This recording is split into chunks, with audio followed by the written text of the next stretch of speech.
9월 14일 목요일 오늘은 오늘 말씀 함께 나누겠습니다. 사도신경으로 신앙 고백 드리겠습니다. 나는 전능하신 아버지 하나님 천지의 창조주를 믿습니다. 나는 그의 유일하신 아들 우리 주 예수 그리스도를 믿습니다. 그는 성령으로 잉태되어 동정녀 마리아에게서 나시고 본디오 빌라도에게 고난을 받아 십자가에 못 박혀 죽으시고 장사된 지 사흘 만에 죽은 자 가운데서 다시 살아나셨으며 하늘에 오르시어 전능하신 아버지 하나님 우편에 앉아 계시다가 거기로부터 살아있는 자와 죽은 자를 심판하러 오십니다.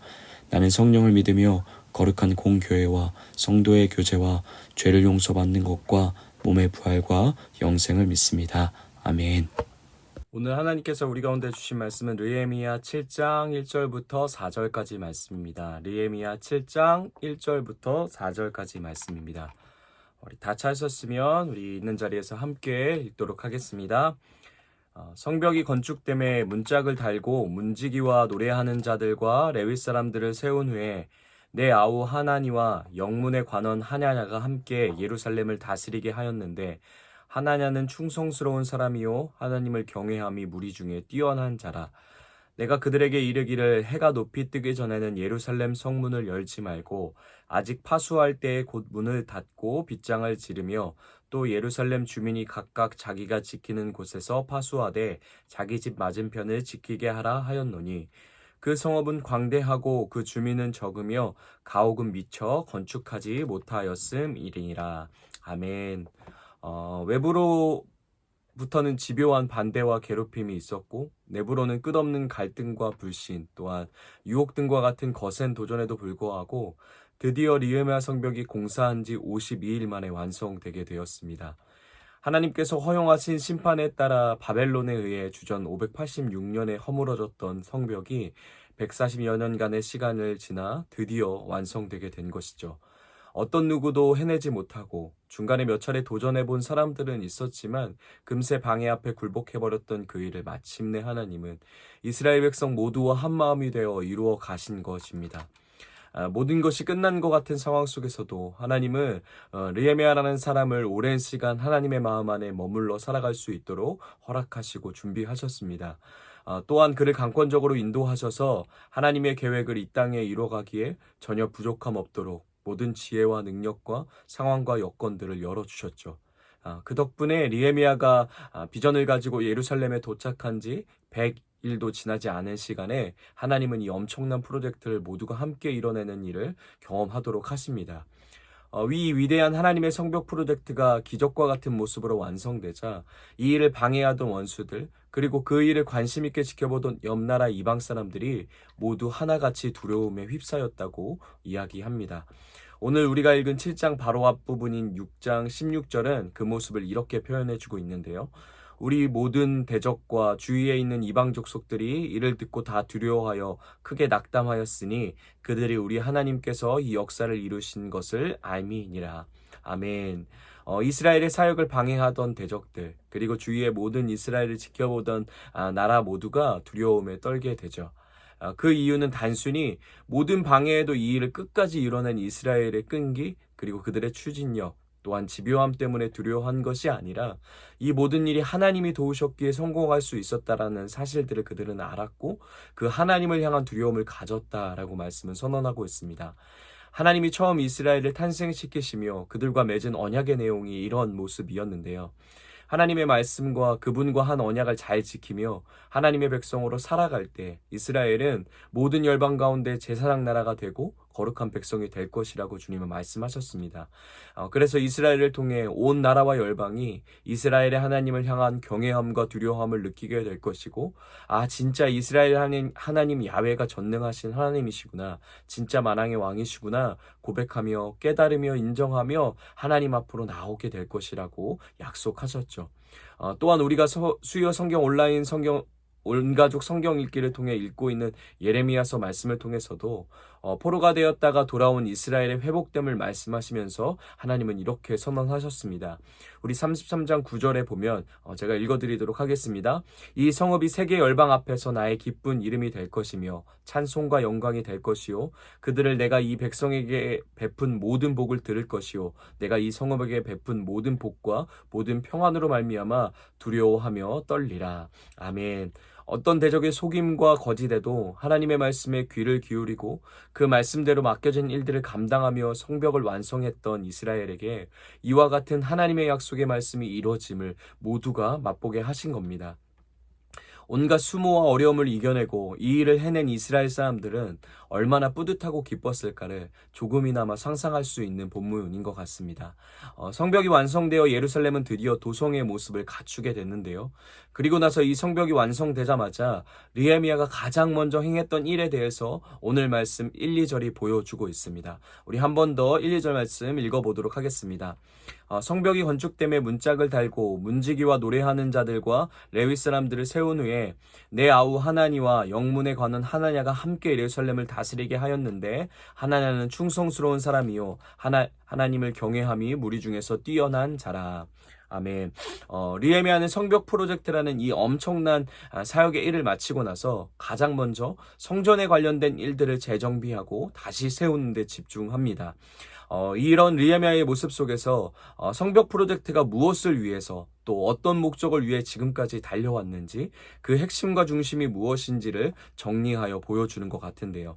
느헤미야 성벽이 완성되자마자 문지기들 그리고 노래하는 사람들, 레위 사람들을 세웁니다.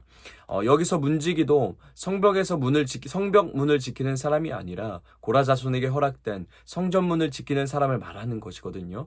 그러니까 성벽이 완성되자마자 느헤미야는 성전에 관련된 일들을 손보고 가장 먼저 모든 것을 집중하고 있는 것이죠. 물론 성벽을 짓는 일에 여러 가지의 하나님의 목적과 이유가 있었습니다. 그러나 성벽을 짓는 가장 큰 이유 중 하나가 바로 성전을 안전하게 보존하기 위함이었습니다. 왜냐하면 이스라엘 공동체는 하나님을 예배하기 위해 시작되었고 또 예배하기 위해 존재하는 공동체였기 때문이죠.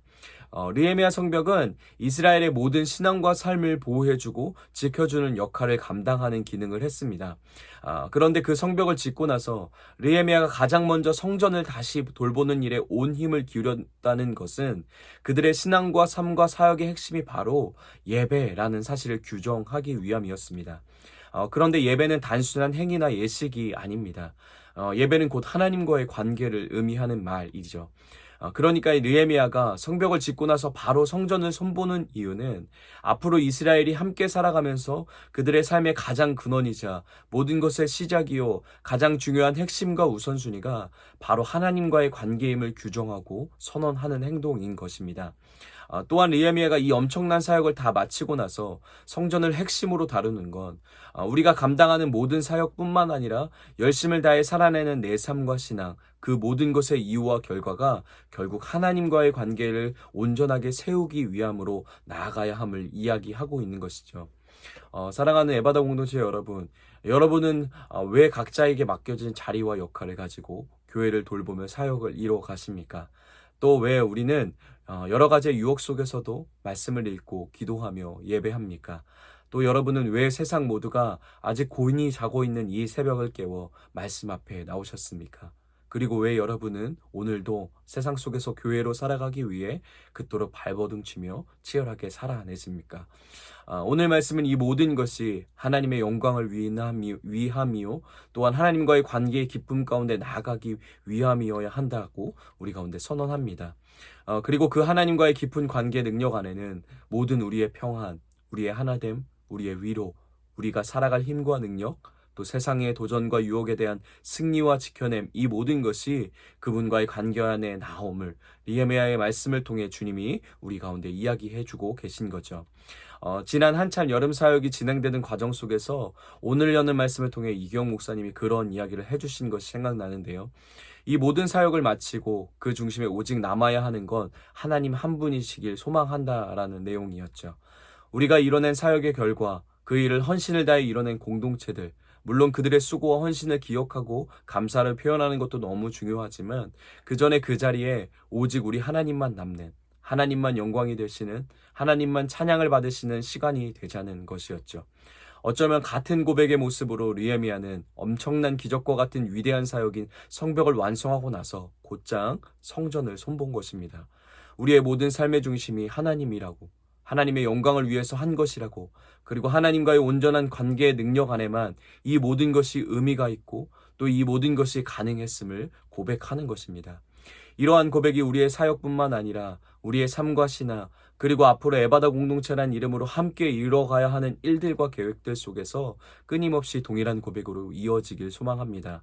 하나님만 남기는, 하나님만 우리의 보좌의 중심에 서시는, 하나님만 찬양받고 영광받으시고 높임받는 그런 우리의 삶의 결과를 맞이하는 우리가 되길 소망합니다. 어떤 일을 이뤄내며 오는 보람과 기쁨도 중요하지만 그보다 그 일을 통하여 만난 하나님에 대한 지혜와 지식이 풍성해짐을 경험하는 우리가 되길 소망합니다. 어려움과 힘듦 가운데 이 일을 마침내 이룬 우리의 애씀과 노력이 기억되기보다 그 일을 부족한 우리 삶을 통해 이룰 수 있도록 그 모든 과정을 신실히 나와 발맞춰 걸으신 주님을 향한 감사와 찬양이 남는 우리의 인생이 되길 원합니다. 오늘 하루도 여러분은 세상 속에서 교회로 살아가기 위해, 그리고 맡겨진 하나님의 은혜의 자리를 감당하기 위해 최선을 다해 치열하게 살아내실 거라고 생각합니다. 그런 여러분들의 치열하게 하나님을 위해 살아내는 삶의 위로가 다른 곳에서 오는 것이 아니라 오늘 하루를 마쳤을 때 하나님과 한 발자국 더 가까워진 내 안에 그분과의 관계의 자라남이, 또한 모든 순간들 가운데 나와 함께 해주신 하나님의 동행의 흔적들이 여러분의 삶의 위로요, 소망이요, 격려요, 그리고 영광이 되는 오늘 하루가 되시길 다시 한번 간절히 축복합니다. 그러나 우리는 이 과정을 한순간도 안도하지 않고 끝까지 긴장하며 계속해서 이루어 가야 합니다. 우리 3절부터 4절 말씀 한 번 더 읽어보도록 하겠습니다. 내가 그들에게 이르기를 해가 높이 뜨기 전에는 예루살렘 성문을 열지 말고 아직 파수할 때에 곧 문을 닫고 빗장을 지르며 또 예루살렘 주민이 각각 자기가 지키는 곳에서 파수하되 자기 집 맞은편을 지키게 하라 하였노니 그 성읍은 광대하고 그 주민은 적으며 가옥은 미처 건축하지 못하였음이니라. 아멘. 기적과 같은 성벽이 이미 완성되었지만 느헤미야와 이스라엘은 더 경계를 강화하며 긴장으로 하루하루를 살아갑니다. 더 치열하게, 더 예민하게, 더 힘껏 삶을 살아내는 것이죠. 왜냐하면 여전히 적들은 우리를 주시하고 있고, 또한 6장 후반부에 보면 시탐탐 우리가 하나님과의 관계 안에서 헛된 두 마음을 품게 만드는 유혹과 도전이 도사리고 있기 때문입니다. 그래서 느헤미야는 이스라엘 백성이 이런 성전 중심의 삶, 예배 중심의 삶, 하나님과의 관계 중심의 삶을 계속해서 살아갈 수 있도록 하나냐와 같은 동역자들과 함께 공동체를 돕고 세워가는 일을 멈추지 않고 있음을 말씀을 통해 보여주고 있는 것이죠. 그들의 임무가 그것이었습니다. 성벽은 지어졌지만 여전히 적들의 위협 속에 한재해 있는 이스라엘을 지켜내고 그들이 이 성전 중심의 삶을, 예배 중심의 삶을, 하나님과의 관계 중심의 삶을 계속 영위해 나갈 수 있도록 돕는 것이었죠. 하나님이 구원받는 우리를 공동체로 부르시고 또 그 공동체 안에 우리에게 각자의 역할과 자리를 주심이 이와 같은 목적입니다. 구원은 받았으나 여전히 죄의 유혹으로 가득한 세상 속에서 우리는 공동체로 함께하며 서로가 서로를 하나님과의 관계 중심성 안에서 살아갈 수 있도록 돕고 세우며 자라갈 수 있도록 우리를 함께 불러주셨습니다. 세상은 자아의 요구에 따라 내가 주인이 되어 살아가는 흐름 속에 살아갑니다. 그러나 우리는 하나님에 의해, 하나님의 주권에 의해 살아가는 자임을 끝없이 고백하고 때마다 기억하게 하는 역할을 서로에게 해주라고 주님이 우리를 공동체로 불러주셨습니다. 그렇게 하나님의 은혜로 허락된 선물 같은 공동체가 바로 우리의 가정이고 우리의 일터이고 또 우리의 교회임을 기억하며 감사할 수 있는 오늘 하루 되길 소망합니다. 또한 하나님 앞에 경외함과 충성함으로 오늘 나와 함께하는 사람들이 하나님에게로 힘껏 나아갈 수 있도록 서로 돕고 사랑하며 섬기는 은혜의 통로로 살아감의 기쁨이 우리 에바다 공동체 모든 성도님들의 삶에 가득하길 다시 한번 예수님의 이름으로 축복합니다. 우리 말씀을 기억하며 이렇게 함께 기도하겠습니다. 우리의 모든 삶과 신앙의 중심이 하나님과의 관계 안에 있게 하여 주시옵소서.